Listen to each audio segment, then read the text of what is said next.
Le titre du reportage, Enquête, laisse présager qu'il va y avoir une enquête, qu'on va découvrir quelque chose, qu'on va mieux comprendre. Le sous-titre, Drogue, l'enfer de la rue, est là pour évoquer la peur du phénomène, sa brutalité, et donc pour captiver et fasciner les spectateurs. Remarquons que son sens est incertain. Il peut signifier qu'il ne faut pas sortir, car la drogue est partout en rue, ou encore que ceux qui consomment des drogues finissent par vivre l'enfer dans la rue. D'emblée, le reportage se présente donc comme basé sur la peur, mais tenant un discours peu clair. Les journalistes ont décidé de montrer deux catégories de témoins. Il y a ceux qui sont dedans, fond noir, visage caché, difficulté à s'exprimer, bref, on nous les présente comme incapables de s'en sortir. Il faudrait faire, moi je pense, premièrement de la prévention. Deuxièmement, moi je l'ai toujours dit, le type qui explique, pour moi, c'est pas la peine. Parce que bon, sur 9 ans, j'ai eu plein de copains qui sont morts d'overdose, tout ça quoi. Et alors, je connais pas qui s'en sont en sortis quoi. Ils s'en sont pas en sortis. Disons, la curiosité m'est venue de goûter ces drogues. De l'autre côté, il y a ceux qui s'en sont sortis. On change complètement d'environnement. L'arrière d'une voiture sans éclairage laisse place à un studio à l'éclairage rassurant. Le témoin est bien habillé, propre sur lui, et son langage est châtié. Tous ces petits détails du reportage nous poussent à voir ce témoin comme quelqu'un qui mérite de s'en être sorti. Le fait de l'illégalité... C'est un stimulant ça. Oui, on se dit on fait quelque chose d'illégal. C'est bien. On est contre le pouvoir, c'est un peu une espèce de révolution personnelle de dire non. Caméra au ras du bitume, chien flic, matériel sophistiqué, le message est clair, la police agit.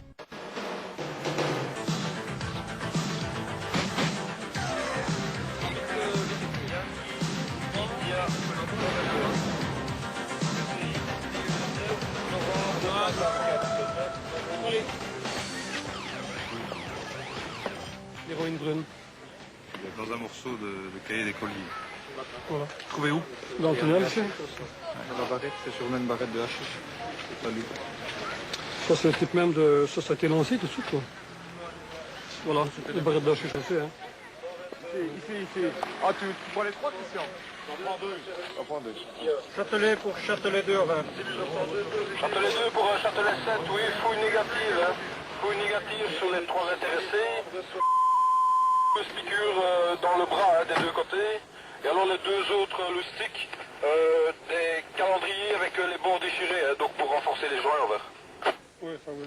Oui, mais on a trouvé 7 paxons et une barrette de hashish dans le tunnel, hein, donc c'est probablement eux.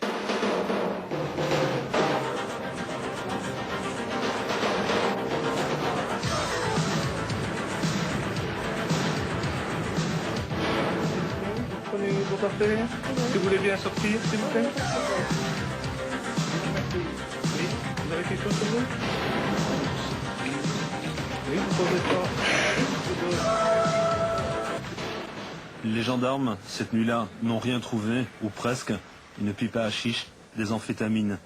Le surlendemain, le corps d'un jeune homme était retrouvé sur le seuil d'une maison, à 20 mètres de là. Héroïne. Overdose.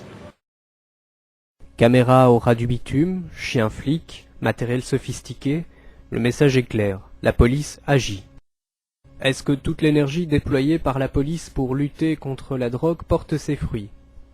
Malgré les propos victorieux des forces de l'ordre, on ne le sait pas. La maigreur du butin, pire encore, la mort d'une personne à quelques mètres du dancing où a lieu une importante descente de police, laisse la porte ouverte à au moins deux interprétations. Soit la police fait mal son boulot, soit les forces de l'ordre sont complètement dépassées. Laquelle faut-il choisir? On ne sait pas. Les reporters pensent-ils qu'en matière de drogue, il suffit de choquer sans expliquer? Dans cette partie du reportage, on veut nous prouver que la drogue et le deal sont omniprésents dans notre quotidien. Pour les voir, il suffit de regarder par la fenêtre. Si on ne trouve pas sa place à la maison ou à l'école, il reste la rue, La rue où on traîne avec la bande l'offre est là, le doigt est mis dans l'engrenage, d'autant que la bande, elle, cherche des débouchés. La fascination disparaît bien vite, la dépendance à l'héroïne s'est installée, il faut se procurer sa dose. Le contact se fait aussi dans la rue, un signe discret entre l'acheteur et le petit dealer, sans doute toxicomane lui aussi. On finit par trouver, on finit par acheter. Le manège se passe sous nos fenêtres, il suffit de s'arrêter, de regarder.